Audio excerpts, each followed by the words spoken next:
Hey, Arsenal fans. Thanks for tuning in to this video.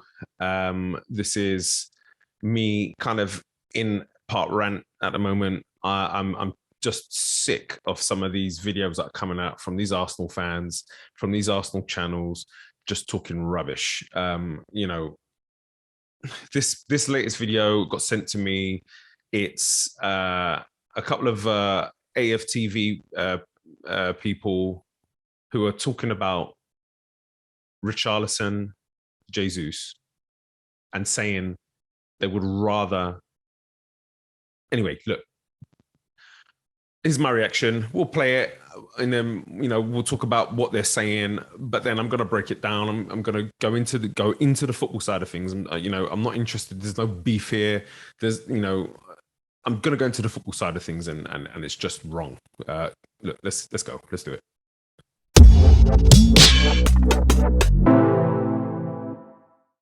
Okay, so let me play the video, and let's address what's being said. There's two players that have been linked, right? And I want to ask you, out of these two players, which ones would you have? Gabriel or Richarlison?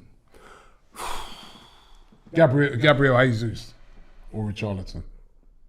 You might think I'm mad here, but I'm gonna. Yeah, I do think you're mad. I know what's coming. I know. You're bonkers, mate. I go Richarlison. Ooh. I think that he's. Ooh. And I'll tell you why. You know what? So that's exactly what I did. I said that on a stream. I got hammered. And I'll tell you why. You deserve to be hammered for it, to be fair. My only reasons why is because he's doing it in a side that ain't great. Okay, this idea of he's doing it in a side that ain't great is a nonsense. It's an absolute nonsense. I'll show you a video once I finish the reaction to this. I'll show you a video of them using the same excuse. Well, not them. Robbie using the same excuse to say we shouldn't be getting Ramsdale because Ramsdale's been in a side that's been relegation threatened. Nothing, no mention of how that will benefit him in terms of the amount of shots and the amount of work he's had to do and the development curve involved in that. It's just that he's got 2 relegations against him. He's in an awful side. What do we want him for? I mean, the hypocrisy is unreal. When you look at Jesus, he's got all the surroundings of players around him to really have been 20, 30 goals. Yeah. Didn't quite do it. For whatever reason, he doesn't start every week. Doesn't start every week, but he's had all those tools around him. Like Richarlison's not had that. He's had a good little spell at Watford, and I just feel that he creates a lot of mayhem, free kicks and things like that. Out of the two, if I had a choice, that's the. So let's go back to this point of Jesus has got all of these tools around him. And has never kind of scored 20, 30 goals a season. We know, I'm going to show you the stats later. We know that in terms of minutes, there's no comparison. Richarlison plays far more than Jesus plays. Jesus also doesn't play in the centre forward position. He does sometimes, but the majority, especially over the last season, he's been stuck wide. So that's one thing. The other thing is, Jesus has got all this top talent around him. Why? Why? That's the question. Why is he playing in this team with so much talent around him? I mean, that alone tells you he's a better player. Pep Guardiola doesn't go out and get players that aren't going to benefit the system. Man City don't go out and get players that aren't going to benefit the system, that aren't going to fit into the system. He's been there. He was there for 6 years. 6 years playing for Man City, 4 Premier League titles. He's in a team that won 4 Premier League titles. Why?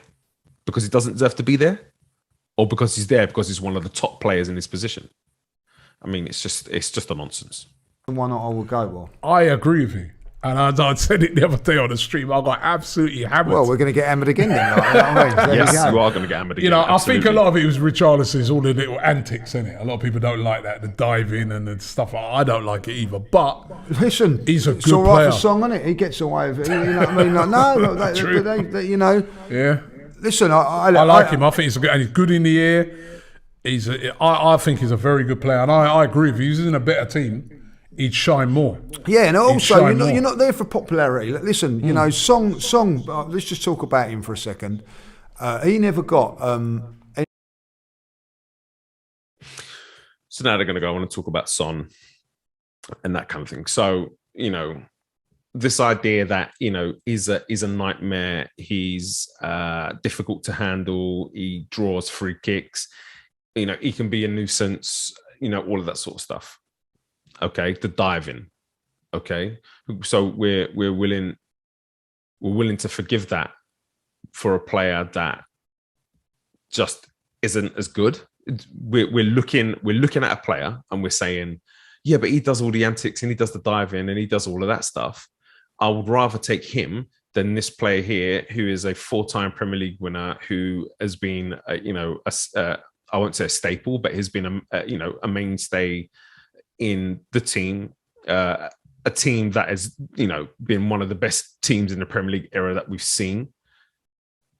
No, I'd rather go with the antics, and I'd rather go with the diving, and I'd rather go with the bad attitude and the sulking and all of that sort of stuff. I mean, come on, yeah, you can't seriously, you know, be making. You can't be making this argument based on anything but football. Anything but football. It has to be a football argument. So look, first of all, let me show you this clip of them when of Robbie when it was Ramsdale coming, and the argument used being that he was in a team that was struggling. And seriously, today I'm just looking at things and I'm like, can these guys be trusted with transfers if they're going to make these horrific mistakes? And also, Aaron Ramsdale, I'm sorry, and I don't want to do him down. And there must be something about him because he made the England squad, even though he didn't play, but he made the England squad for the Euros. But I'm sorry, when I've seen him play, yes, he can be a great shot stopper. Yes, he had a lot to do last year when playing for Sheffield United, obviously. But I don't see it. I don't see this great goalkeeper. He's been relegated twice. I don't see it. I don't see it. You know, I spoke to a Sheffield United friend that I know, asked him. He's like, 32 million, happy days. We only paid about, 18 for him. I don't see it. And he said to me, he goes, he was nowhere near as good as when they had Henderson, who was on loan from Man United the previous season. So it's really, really baffling to me.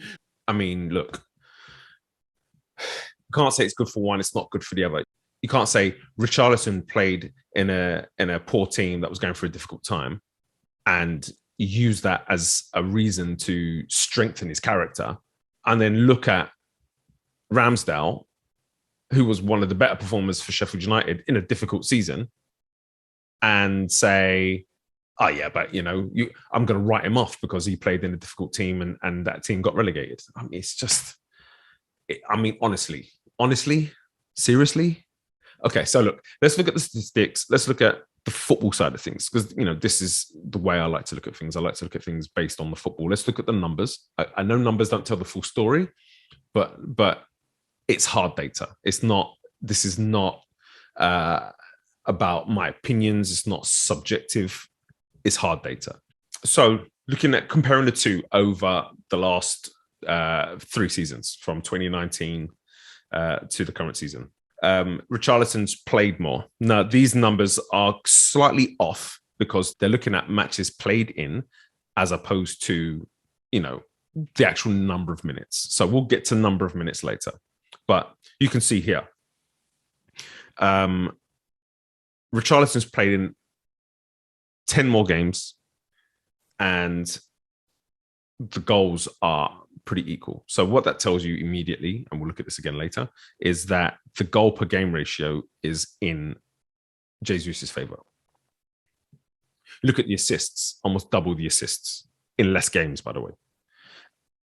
You look at the yellow cards. Yellow cards, 6 to 21. 21 yellow cards in 3 years for Richarlison.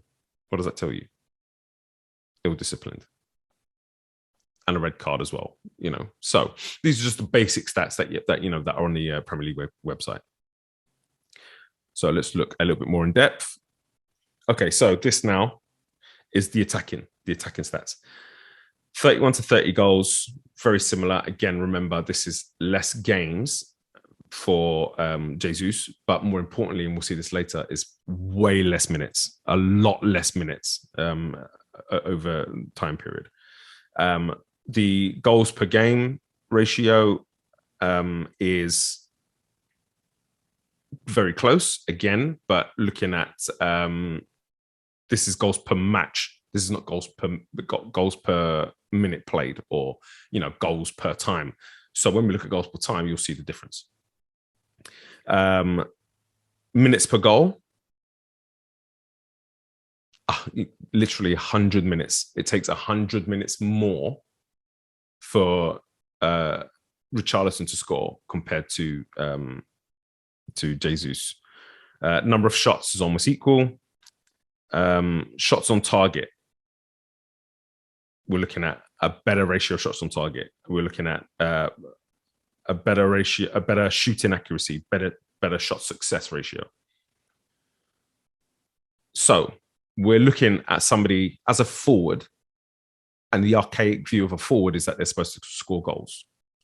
At the moment, what we're seeing is Gabriel is a better goal scorer than Richarlison. But you're saying you'd rather Richarlison over Jesus. Okay, let's keep looking. Okay, here you can see the minutes played. You're looking at 2,500 minutes. That's the difference. Yes. Number of matches started. You can see there's a huge difference. So now, where you can see the amount of games that he's been subbed on in 27 games, that will count as a match played in the statistics. So when you're looking at it now, breaking it down by goals per minute, it's very, very different. It's a very different story. It's not even close. Okay, so here you can see, look, shooting accuracy, 43.2% compared to 32.4% in Jesus' favor. The number of shots per 90 in Jesus' favor. The goals per shot is in Jesus' favor. The goals per shot on target is in Jesus' favor. Even the goals scored is in Jesus' favor. The number of shots, Richarlison's had way more shots, but much less goals. So in terms of the goal scorer, who's the better goal scorer? But they wanted Richarlison. Just looking at the game, minutes, okay? So this is just looking at minutes. You can see almost 40 whole games difference. And these are statistics for their careers, looking at their whole careers. Okay, nearly 40 whole games difference. Jesus, more goals, more assists, over double the number of assists. And you're going to say, yeah, but he's playing for Man City. That's the point. The point is he's good enough to play for Man City. Man City have got the top players who are competing in the top competitions in world football, and he plays for them. Okay? Don't try to discredit him by saying, yeah, but his stats are better because he's playing for Man City. Yeah, they are, because he's playing for Man City, because he's good enough to play for Man City. Remember that. Now, if you look at goals per 90, 0.51 goals per 90 for Jesus. That's a goal every 2 games. Yes. And then you've got 0.31 goals per game.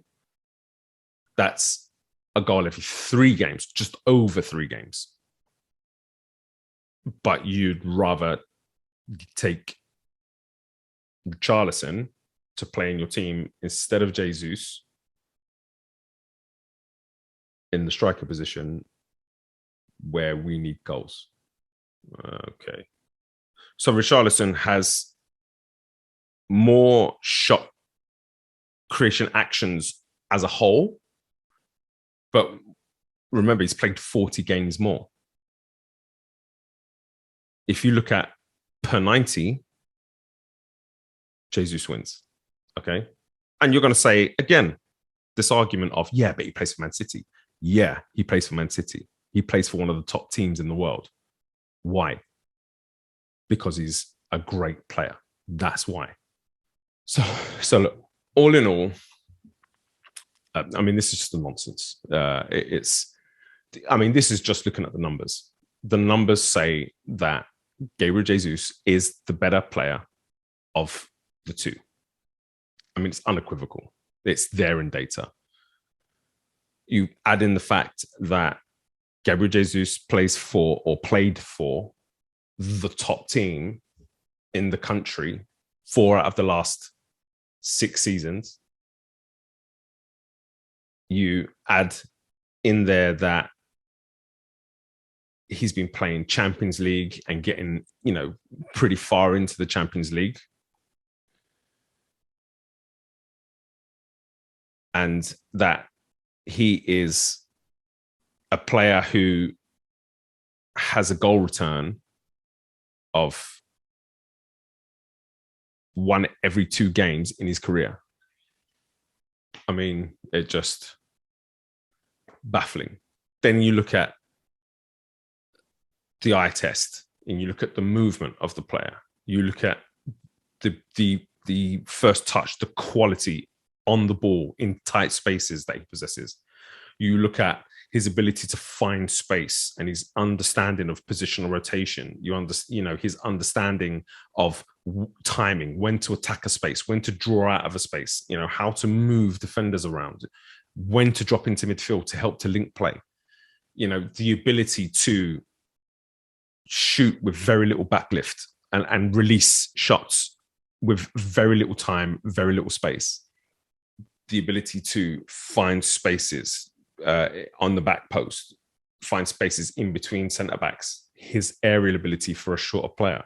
You look at his ability to finish with both feet. I mean, I'm sorry. Can Richarlison be a handful? Yeah, he can. Not often enough. I mean, he's had some pretty good games against us. I'll absolutely grant him that. But he has gone missing in far too many games, since I've been seeing him play. Everton nearly got relegated, for God's sake. So are you seriously saying that this ability to kind of every now and again, when you feel like it, to kind of rough people up a little bit, ruffle some feathers, going down easily to draw free kicks, the running in behind, again, when he feels like it, we are willing to trade that lower goal return for a player who is a proven winner with a proven winner's mentality, Champions League quality, who is a great goal return, who suits the system, has worked with the manager before, and so understands the system, can rotate, can do all of that stuff that I listed earlier. Really, Richarlison? I'm sorry. I'm sorry. It just baffles me. Please, don't want to talk about this much longer. Didn't really even want to make this video, but I'm sick of it. I'm sick of it. This whole making stuff, putting stuff out there for to create a little bit of outrage and a little bit of buzz is nonsense. Listen, this is a game that should be respected. Arsenal are a team that should be respected, and so when you're talking about football and you're talking about Arsenal, you've got to come correct. You've got to come with the information. You've got to come with the facts. And so I've been compelled. I felt like, look, I have to come out here. I'm sick of this stuff. So I'm going to start challenging it. I'm going to start challenging it. What else can I do? Anyway, Let me know your thoughts. Let me know what you think. Is there anything that I've overlooked? Comments. You can hit me on my social media as well. Sensible_gunner. Happy to debate. Yeah.